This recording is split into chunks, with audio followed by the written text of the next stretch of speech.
madaxweynaha Soomaaliya Maxamed Cabdullaahi Farmaajo ayaa markii hore sheegay in webiga uu fatahaad ka sameeyay deegaano badan oo ka mid ah gobolada dalka Soomaaliya isla markaana dadka ku nool goboladaasi ay u baahan yihiin gurmad wadajir ah waxaana uu ugu baaqay golaha wasiirada xukuumadda Soomaaliya iyo xildhibaanada intaba inay qayb ka mid ah mushaarkooda uga qayb qaataan gurmadka loo sameeyo dadka ay waxyeeleeyeen fatahaadda webiyada. madaxweyne Farmaajo ayaa sheegay in dawlad ahaan ay dhinacooda kaalintooda ka qaadan doonaan sidoo kalena ay beesha caalamka kala hadli doonaan arrimaha la xiriira fatahaadda iyo sidii dadka uu saameeyay loo caawin lahaa. aan soo jeediyo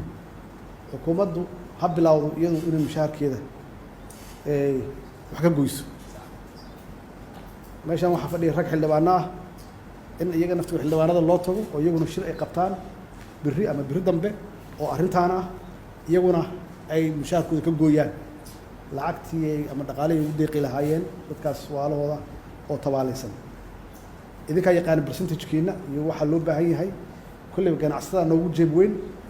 iyaga percentage kama rabno waxaan ka rabnaa